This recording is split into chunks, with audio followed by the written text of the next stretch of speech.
حدیث میں یہاں تک الفاظ آتے حضور نے تلقین کیا ہے نوجوان صحابہ کو، اے میرے بچے یقین کر، اگر تمام انسان تل جائیں تمہیں کوئی نقصان پہنچانے پر نہیں پہنچا سکتے مگر وہی کچھ جو اللہ نے لکھ دیا ہو، اور تمام انسان جمع ہو جائے تمہیں کوئی نفع پہنچانے پر نہیں پہنچا سکتے مگر اتنا ہی یا ویسا ہی جیسا کہ اللہ نے لکھ دیا۔ تو انسانوں سے کیا ڈرنا، نہ انسانوں سے کوئی توقع نہ امیدیں، اس کی امیدیں قلیل، اس کے مقاصد جلیل۔ انسانوں سے امید نہ رکھو، اللہ سے امید رکھو، ساری توقع اس سے رکھو، سارا بھروسہ اس پر رکھو، کسی اور پر توکل نہ ہو۔ یہ ہے در حقیقت مرتبہ ولایت، مقام ولایت۔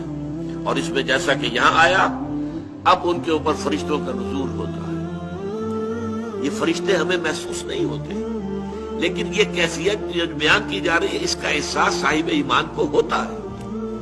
وہ چاہے نظر نہ آئے فرشتے، اور فرشتوں کا قول چاہے ہم اپنے ان کانوں سے نہیں سنیں گے، فرشتوں کی بات سننے کے لیے دل کے کان ہیں۔ فرشتہ جو ہے وہ در حقیقت غیر مرئی ہے، وہ غیر مادی ہستی ہے، مادی نہیں ہے، وہ تو صرف نور پر مبنی ہے، نور سے بنا ہے اور نور ہے، لہذا ان کا تنزل ہوتا ہے۔ وہ کیا کہتے ہیں، اللہ تخافوا ولا تحزنوا، وہی نتیجہ، الا ان اولیاء اللہ لا خوف علیہم ولا هم يحزنون۔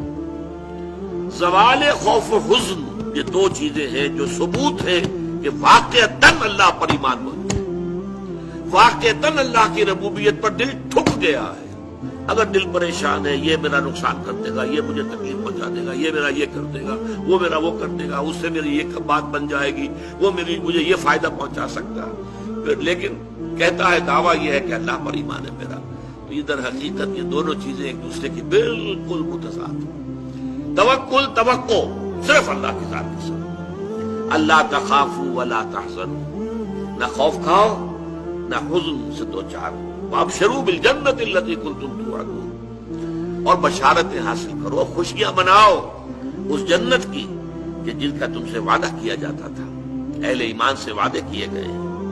وَلَكُمْ فِيهَا نَحْنُ أَوْلِيَاؤُكُمْ فِي الْحَيَاةِ الدُّنْيَا وَفِي الْآخِرَةِ، ہم تمہارے ساتھی ہیں، مددگار ہیں، پشت پناہ ہیں، حمایتی ہیں، دنیا کی زندگی میں بھی آخرت میں بھی۔ یہ نوٹ کر لیجئے، یہ دنیا کی زندگی میں ایک چوسر کی جنگ ہے، جیسے چوسر کی سڑک ہوتی تھی، حق و باطل کی جنگ جاری ہے۔ حق و باطل کی ایک جنگ ہمارے اندر ہے، ایک طرف ہمارا نفس امارہ ہے جو برائی کی طرف ہمیں دھکیلتا ہے، ایک طرف ہمارے اندر روح ربانی ہے، وَنَفَخْتُ فِيهِ مِن رُوحِي، وہ ہمیں خیر کی طرف، بھلائی کی طرف، بلندی کی طرف کھینچتی ہے۔ ایک کشاکش جو ہے ہمارے اندر ہے، کچھ کشاکش باہر چل رہی ہے۔ ہمارے اس نفس کو تقویت دینے کے لیے، اسے مشتعل کرنے کے لیے یہ شیاطین جن موجود ہیں۔ الذی یوسوس فی صدور الناس من الجنۃ والناس، حضور نے فرمایا کہ جب قلب غافل ہوتا ہے اللہ کی یاد سے تو شیطان اپنی تھوتنی لگا دیتا ہے دل کے ساتھ اور پھونکے مارتا ہے، اس کے اندر مشتعل کرتا ہے۔ جو حیوانی جذبات ہیں، جو انسان کے سفلی جذبات ہیں، اڈ اور لبیڈو کے جو تقاضے ہیں، انہیں مشتعل کرتا ہے، ایکسائٹ کرتا ہے، تاکہ وہ مشتعل ہو کر اور وہ انسان کے جو ہے اس وقت ہوش اور حواس کے اوپر غالب آ جائے۔ اس کے مقابلے میں فرشتے ہیں غیر مرئی، فرشتے جو ہیں وہ ہمیں روحانی طور پر تقویت پہنچاتے ہیں۔ ہمارے اندر کا جو خیر ہے، جیسے کہ ہمارے اندر کا شر، نفسانیت، اس کو تقویت پہنچانے والے شیاطین جن باہر موجود ہیں جو نظر نہیں آتے، اسی طریقے سے ہمارے اندر کا خیر، روحانیت، اس روحانیت کو تقویت پہنچانے والے ملائکہ ہیں جو خارج میں موجود، وہ بھی نظر نہیں آتے، یہ بھی غیر مرئی، وہ بھی غیر مرئی۔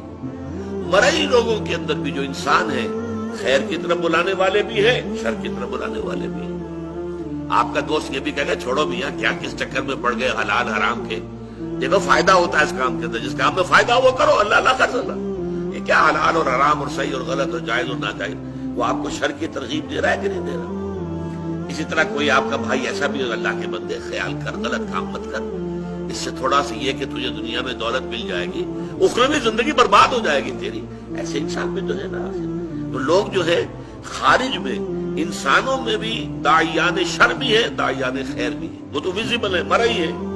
غیر مرئی عالم میں جنات شیاطین جن ہیں جو ہمارے نفسانی خواہشات اور تقاضوں کو بڑکاتے ہیں، اور ادھر ملائکہ ہیں جو ہمیں تھپکی دیتے تم نے اچھا کام کیا ہے۔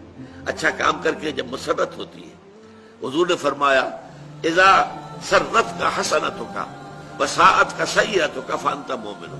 دیکھو اگر تمہیں کوئی اچھا کام کر کے خوشی محسوس ہو اندر، اور برا کام کر کے کچھ دل کے اندر کوفت محسوس ہو، یہ میں کیا کر بیٹھا، یہ مجھے نہیں کرنا چاہیے تھا، فانت مومن، تو یہ ایمان کی علامت ہے۔